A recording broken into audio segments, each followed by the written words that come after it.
अब आइए दोस्तों, हम अपने असल मकसद की तरफ रुजू होते हैं। हमारा असल मकसद वाज़ व नसीहत है। आइए वाज़ व नसीहत के बेताज बादशाह, एक ऐसा अदीब व खतीब जिसकी खिताबत से तमाम नौजवानों ने इस्लाम की रहनुमाई और हिदायत पाई हो, जिसकी जिंदगी का मिशन ही ये हो कि एक दीनदार माशरे की तश्कील की जाए। आइए उसी खतीब को मैं इस शेर के साथ दावत दे रहा हूँ कि खिताबत वजद में आए, खिताबत वजद में आए तो फिर हथियार बन जाए, कभी नेज़ा कभी खंजर कभी तलवार बन जाए। खिताबत की गुलबशानी मुसल्लम है ज़माने में, ये नज्जाशी के आगे जाफते तैयार बन जाए। इससे मुराद आली जनाब इज़्ज़तमाब हजरत मौलाना मुफ्ती हिलाल साहब कासमी दामत बरकातुहुल आलिया हजरत वाला तशरीफ लाएं, अपने मवाज़े हसना से मुस्तफ़ीज़ फरमाएं। बिस्मिल्लाहिर्रहमानिर्रहीम। अल्हम्दुलिल्लाहिल्लज़ी हदाना लिहाज़ा वमा कुन्ना लिनहतदिया लौला अन हदानल्लाह व नशहदु अन ला इलाहा इल्लल्लाह व नशहदु अन्न सय्यदना व मौलाना व हबीबना व शफीअना मुहम्मदन सल्लल्लाहु अलैहि वसल्लम क़ाल नबी सल्लल्लाहु अलैहि वसल्लम खैरुकुम मन तअल्लमल कुरान व अल्लमा औ कमा क़ाल अलैहिस्सलातु वस्सलाम। अज़ीज़ान मोहतरम और पसे पर्दा बैठी हुई मेरी माओ और बहनों, मैं आपके दरमियान में कुछ देर के लिए हायल हुआ हूँ। मेरे बाद इंशाअल्लाह क़ारी शराफत साहब और दीगर शोराए किराम आपकी खिदमत में हाजिर होंगे। जाते जाते चंद अशार, क्योंकि ये महफिल कभी कभी मिलती है, माहिरुल कादरी के सलाम के पढ़ के फिर बात शुरू करता हूँ।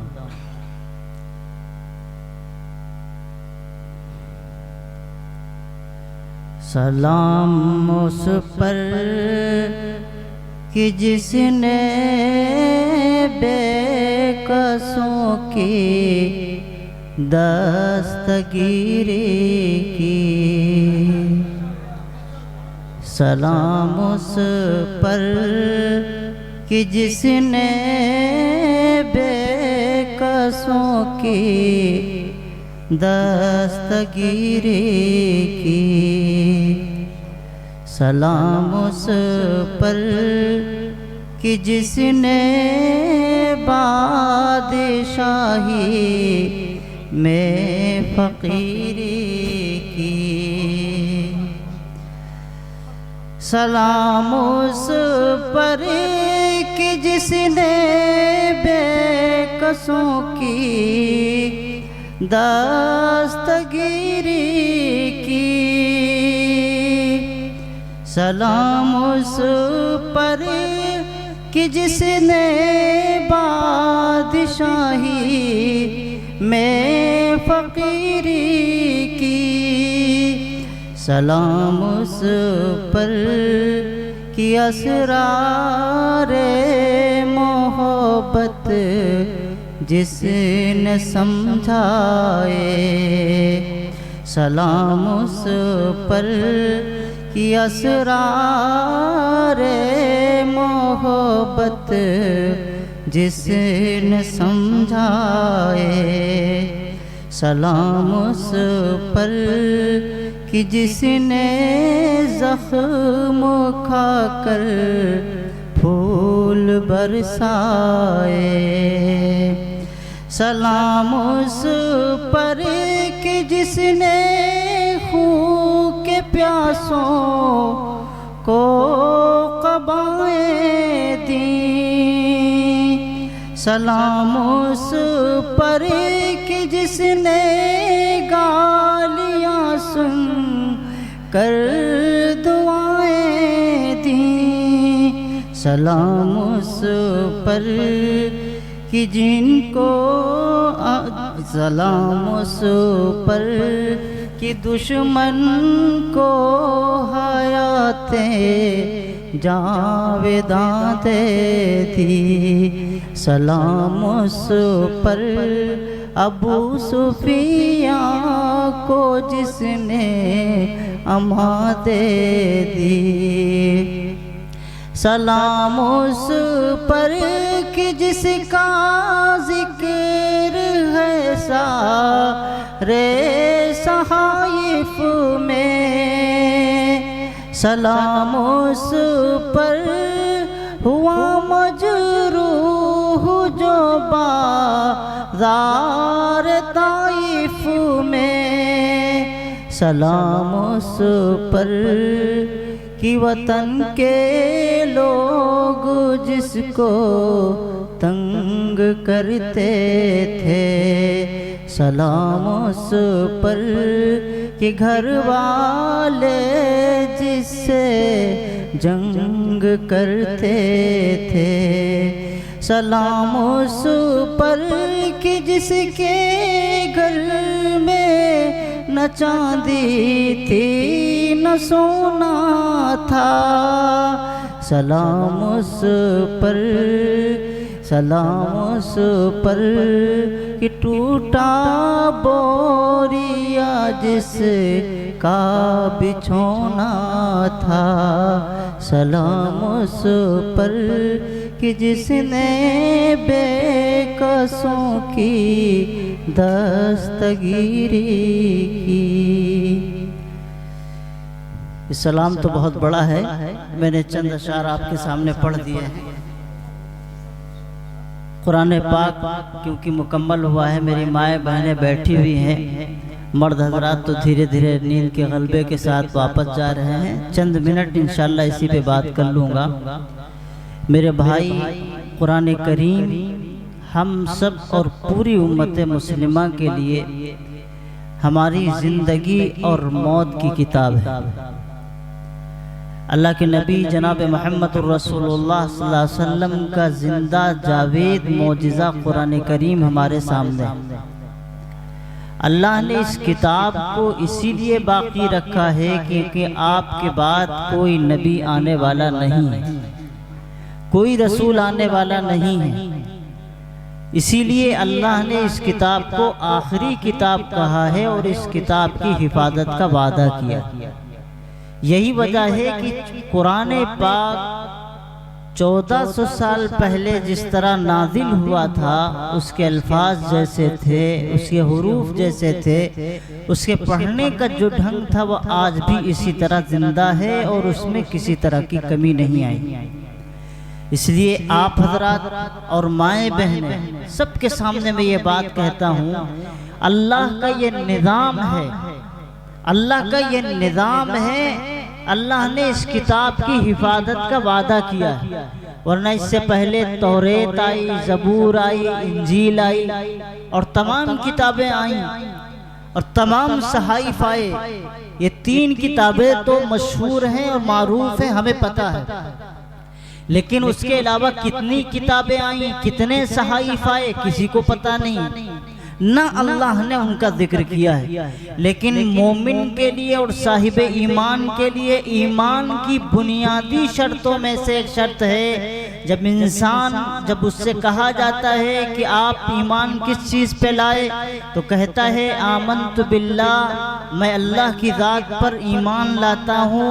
और अल्लाह की ज़ात पर ईमान इस बुनियाद पर कि अल्लाह वहदहू ला शरीक है, उसके साथ में न कोई ज़ात के एतबार से शरीक है, न सिफत के एतबार से शरीक है।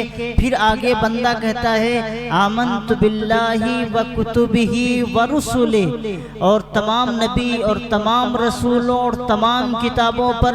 और जबकि अल्लाह ताला ने 26 या 27 सिर्फ अंबिया और रसूल का नाम कुरान पाक में जिक्र किया है और लाखों की तादाद में नबी और रसूल आए, उनका जिक्र नहीं नहीं किया। सब पर अहले ईमान के लिए और मोमिन के लिए लाजिम है सारी किताबों पर ईमान रखे, चाहे वो किताब जानता हो, उसके सामने उसका तारुफ हुआ हो या ना हुआ हो। जो भी किताबें नाजिल अल्लाह ने की सब पर ईमान लाना है। जिन अंबिया और रसूलों को वो जानता है उन पर भी ईमान लाना है, और जो अंबिया और रसूल अल्लाह ने उतारे हैं उन सब पर भी ईमान लाना है।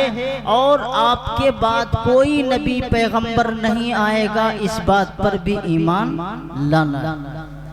मेरे भाई, अल्लाह ताला ने जो किताब की इस कुरान की हिफाजत का वादा लिया है, आप समझ सकते हैं कि 1400 साल में कितने बच्चे हाफिज कुरान हुए होंगे, कितने लोग हाफिज कुरान हुए होंगे और दुनिया से चले गए। लेकिन ये सिलसिला बंद नहीं हुआ, ये सिलसिला ख़त्म नहीं हुआ और न ये ख़त्म हो सकता है, क्योंकि अल्लाह के नबी आखिरी पैगंबर हैं। तो इस किताब की हिफाजत की जिम्मेदारी अल्लाह ने ली, और जिस जगह पर यह कुरान करीम पढ़ाया जाएगा उस ज़मीन की हिफाजत की जिम्मेदारी अल्लाह की, पढ़ाने वालों की हिफाजत की जिम्मेदारी अल्लाह की, पढ़ने वालों की हिफाजत की जिम्मेदारी अल्लाह की। इसलिए याद रखिए, ये एक अकीदे से मुताल्लिक मसला है। अल्लाह ने आपको आखिरी पैगंबर, आखिरी नबी बनाया है, तो आपकी जो तालीमात है,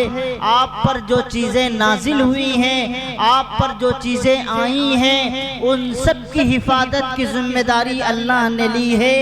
यही वजह है कि पिछले तमाम नबियों की हदीसें मौजूद नहीं हैं। कोई पैगंबर ऐसा नहीं है जिस पैगंबर का उम्मती ये कहे कि हज़रत ईसा अलैहिस्सलाम की यह हदीस हमारे पास है। किसी उम्मत का कोई पैगंबर का उम्मती कहे, हज़रत मूसा का कहे कोई उम्मती कि हमारे पास हज़रत मूसा अलैहिस्सलाम का कलाम मौजूद है, आपकी हदीस मौजूद है। अल्लाह तबारक व तआला ने एक निज़ाम बनाया है, कुरान की भी हिफाजत की है, और अल्लाह ने कुरान के साथ अल्लाह के रसूल सल्लल्लाहु अलैहि वसल्लम के कलाम की भी हिफाजत की। और अल्लाह हिफाजत क्यों नहीं करता? क्योंकि आप आखिरी पैगंबर हैं। अब आपके बाद कोई दुनिया में आने वाला नहीं है, तो आपकी तालीमात और आपके मामूलात, आपकी जिंदगी का हर हिस्सा, आपकी सुबह और शाम, आपके नमाज पढ़ने का तरीका, आपके वजू करने का तरीका, आपके मुस्कुराने का तरीका, आपके सोने का तरीका, आपके जागने का तरीका, आपका बड़ों से बात करने का तरीका, आपका छोटों से मिलने का तरीका, आपके मैदानों में उतरने का तरीका, आपके पहाड़ों पे चढ़ने का तरीका, आप लोगों से किस तरह गुफ्तगू करते थे, इन तमाम तरीके की हिफाजत अल्लाह ने हदीस के जरिए से की है। और वो हदीस का ज़ख़ीरा आज हमारे सामने है, और हदीस के मायार पर हमारे बुजुर्गों ने, बड़ों ने इतनी ज़्यादा मेहनत की, इतनी ज़्यादा मेहनत की, और ये अल्लाह की जानिब से है। हजरत इमाम बुखारी रहमतुल्लाह अलैहि को ख्वाब में ख्वाब नजर आया कि अल्लाह के नबी सल्लल्लाहु अलैहि वसल्लम आप अपने जिस्म के साथ लेटे हुए हैं, लेकिन आपके जिस्म के ऊपर मक्खियां लग रही हैं। वक्त के बड़े उलमा के पास ये ख्वाब की ताबीर दी गई और पहुंचाया गया कि भाई ये ख्वाब की ताबीर बताइए। तो जिस आलिम के पास ये ख्वाब की ताबीर की बात कही गई, तो उस आलिम ने कहा ये आम इंसान ख्वाब तो नहीं देख सकता है, ये पहले बताओ कि उस आदमी ने ख्वाब देखा है वो कौन शख्स है। लोगों ने बताया कि इमाम बुखारी रहमतुल्लाह अलैहि ने इस ख्वाब को देखा। हजरत ने बयान किया, जो उस वक्त के बड़े आलिम थे, कहा था, उन्होंने कहा कि ये ख्वाब कोई आम आदमी देख ही नहीं सकता, कोई छोटा मोटा आलिम नहीं देख सकता, बड़ा आलिम ही दे सकता है। हजरत ने ख्वाब की ताबीर ये फरमाई कि अल्लाह के नबी सल्लल्लाहु अलैहि वसल्लम के जिस्म पर जो मक्खियां हैं, आप उनको हवा के जरिए से भगा रहे हैं। इसकी ताबीर ये है कि अल्लाह ताला हदीस की खिदमत से आप आपसे लेगा तो उसमें जो सही रिवायतें हैं उनकी आप तमाम तरह से इज्जत करके उन हदीसों को रखेंगे, और जो ऐसी रिवायतें हैं जो आप सल्लल्लाहु अलैहि वसल्लम की तरफ से गलत मंसूब की गई हैं उन्हें आप निकाल के बाहर कर देंगे। यही वजह है कि जब मुहद्दिसीन उलमा इस बात का जिक्र करते हैं तो असह बाद किताबुल्लाह, आप तमाम सारी अल्लाह की किताब यानी कुरान पाक के बाद जो सबसे सही तरीन है और जिस पर उम्मत मुस्लिमा पर ईमान और यकीन है वो हदीस शरीफ है, अल्लाह का कलाम है, और उनमें सबसे अहम किताब बुखारी शरीफ। तो अल्लाह ने कलामुल्लाह की हिफाजत का वादा लिया है और इसी तरह हदीस रसूलुल्लाह की भी हिफाजत इसी ज़िम्न में है, क्योंकि अगर हदीस की हिफाजत न होगी तो फिर कुरान की तफसीर कैसे होगी, फिर शरीयत की तशरीह कैसे होगी। अल्लाह ने तो कुरान में सिर्फ इतना बयान किया है, अकीमुस्सलाह, नमाज कायम कर दो, वातुज़ ज़कात, ज़कात दे दो, इतना ही कुरान में बयान किया है। किस वक्त पढ़ना है, कब पढ़ना है, कौन सी नमाज किस वक्त पढ़नी है, कितनी रकात पढ़नी है और रकातों में क्या पढ़ना है, क़िरात कितनी करनी है, कितनी क़िरात नहीं करनी है, कितनी क़िरात से नमाज होगी, कितनी क़िरात से नमाज नहीं होगी, रुकू में क्या पढ़ना है, सजदे में क्या पढ़ना है, खड़े होकर के क्या पढ़ना है, तशहुद में क्या पढ़ना है, कुरान में इसका जिक्र नहीं है। अल्लाह ने इन सब का जिक्र हदीस में किया है, और अगर हदीस की हिफाजत अल्लाह तबारक व तआला न कराता सहाबा के जरिए से और उम्मत के बड़े बड़े उलमा के जरिए से, तो उम्मत के सामने कुरान की सही तस्वीर और कुरान की सही तशरीह मौजूद न होना। इसलिए हदीस अल्लाह के नबी का कलाम है और कुरान अल्लाह का कलाम है। अब मैं आखिर में एक बात कहकर के अपनी बात को खत्म कर दूंगा। कुरान की हिफाजत कितना अहम मामला है। बहुत बड़े आलिम दमिश्क में गुजरे हैं, अब्दुर्रहमान हाफिज रहमतुल्लाह अलैह, इनका वाक़िया लिखा है। अब्दुर्रहमान हाफिज रहमतुल्लाह अलैह के जो उनका हाल ये था कि ये कब्र खोदने वालों में से लोग थे। बड़े बड़े शहरों में कब्र खोदने वाले अलग से होते और वो कब्र खुदाई के पैसे लेते। कब्र खोदने वाले हाफिज उसी को कहते हैं जो कब्र को खोदने वाला होता है। उस पूरे खानदान का काम ही यही था कि वो कब्र खोदते थे। दमिश्क के कब्रिस्तान में, जिसमें बहुत पुराना और बहुत बड़ा कब्रिस्तान, बड़े बड़े उलमा, उसी खानदान के एक आलिम ने इस वाक़ये को जिक्र किया कि अब्दुर्रहमान बिन हाफिज रहमतुल्लाह अलैह एक दिन कब्र खोदते सिलसिला उनका चला आ रहा था। एक औरत आई और एक बच्चे का जनाजा लेके आई और उसके साथ में चंद अफराद थे। नमाज जनाजा पढ़ी गई। नमाज जनाजा पढ़ने के बाद मुझसे जब कहा गया तो मैं कब्र खोद करके उसको दफनाने लगा। अब्दुर्रहमान हाफी कहते हैं कि मैं जब उस कब्र में उस बच्चे को लेके जा रहा था और जैसे ही इस कब्र में उसकी लाश को रखा तो वो कब्र मेरे सामने खुल गई। और कब्र का हालम ये था कि पूरी कब्र के अंदर खुशबुओं से वो मुअत्तर और इतनी कुशादा हो गई। हर तरफ से बागात और हर तरफ से खुशबू और फूल की बौछार नजर आ रही है, लेकिन मेरे साथ जो दफनाने वाले थे उन्हें कुछ नजर नहीं आया, सिर्फ मुझे नजर आया। और मैं इस हैरत और ताज्जुब में था और देखा कि उस बच्चे का जनाजा दो फरिश्ते तेज रफ्तार घोड़े के साथ आए और उस बच्चे को उठा के लेके चले। मैं बेहोश हो गया। बेहोश हो जाने के बाद, क्योंकि मेरी जिंदगी का यह पहला वाकया था, बेहोश हो जाने के बाद मुझे कब्र से निकाला गया। कब्र से निकाल करके मैदान में जब लाया गया तो मेरे चेहरे पे छींटे मार करके मुझे होश में लाया गया। जब मैं होश में आया तो मैंने पूछा वो औरत कहाँ है जिसका बच्चा था, जिसका जनाजा था। पता चला कि वो औरत तो जा चुकी। वो हस्बे मामूल फिर अपनी कब्र की खुदाई वगैरह के सिलसिले में चलते रहे।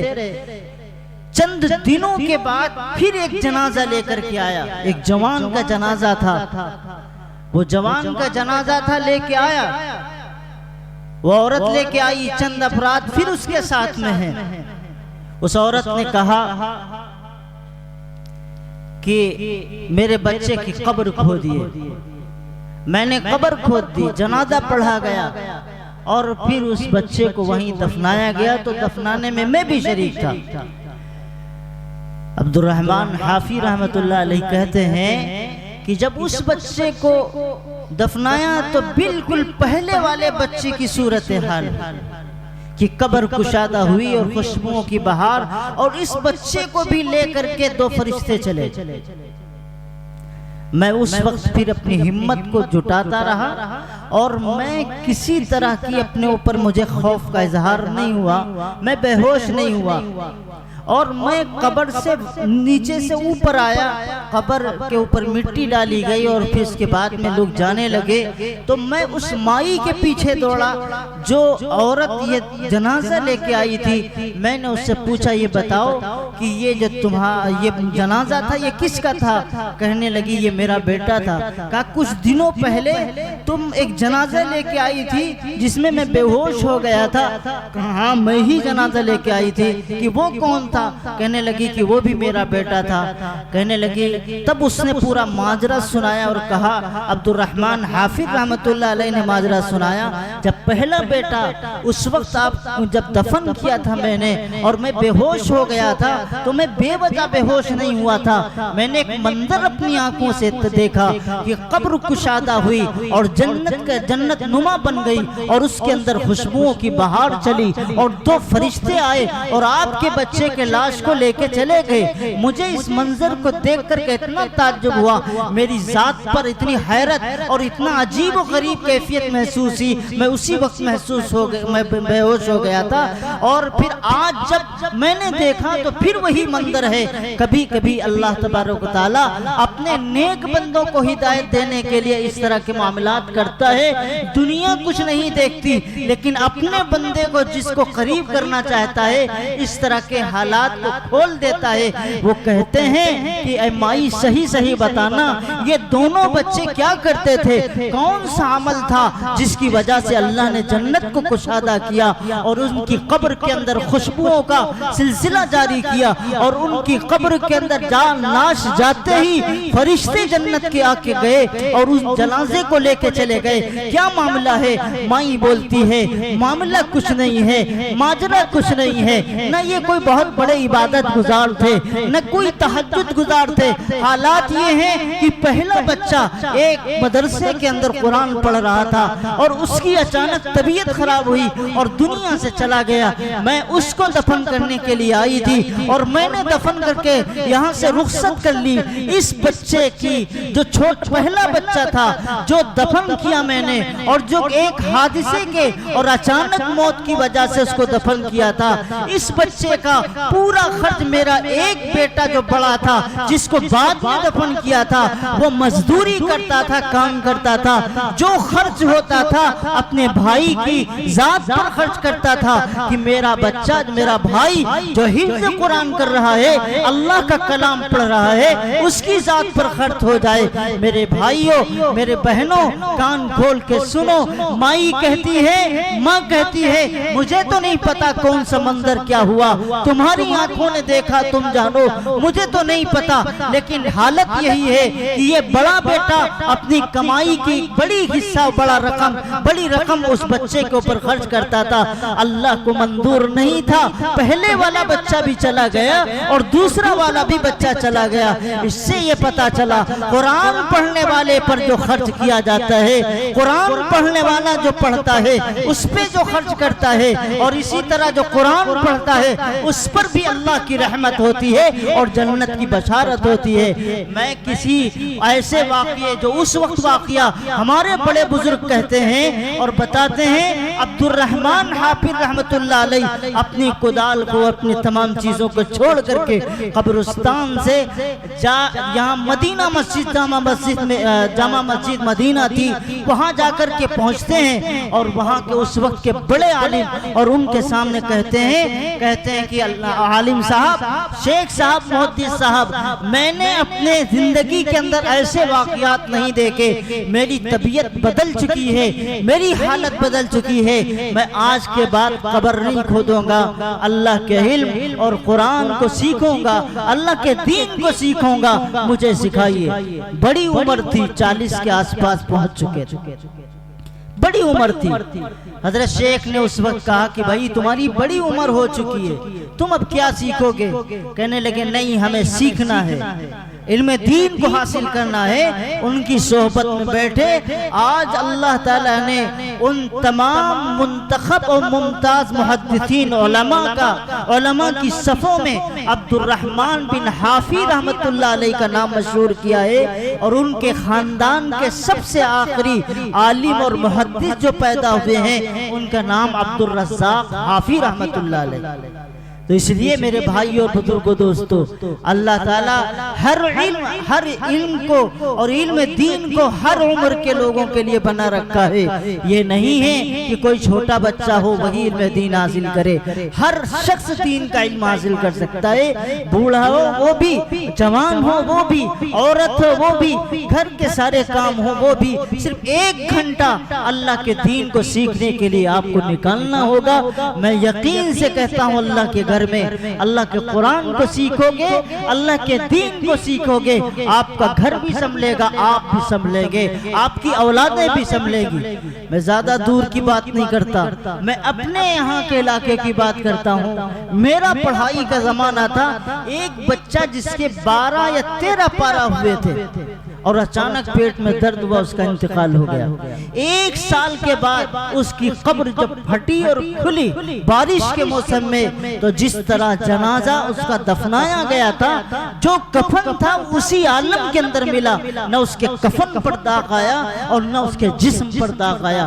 अल्लाह ताला कुरान पढ़ने वाले की हिफाजत करता है, कुरान समझाने वाले और कुरान पढ़ाने वाले की हिफाजत करता है। अल्लाह ने वादा कर रखा है, जो हाफिज़ कुरान सही होगा, जो आलिम कुरान सही होगा, जो आमिल कुरान सही होगा, अल्लाह तबारक व तआला ने जिस कुरान की हिफाजत की जिम्मेदारी ली है, जिसके सीने में ये कुरान होगा, उस सीने को और उस सीने वाले जिस्म को भी मिट्टी के कीड़े नहीं खा सकते, न उसके कफन और उसके जनाजे को खा सकते हैं। इसलिए मेरे भाई, उम्र कुछ नहीं होती है। हमारे वालिद मरहूम हजरत शेखुल इस्लाम मौलाना हुसैन अहमद मदनी रहमतुल्लाह अलैह के शागिर्दों में थे। पढ़ाई का ज़माना था।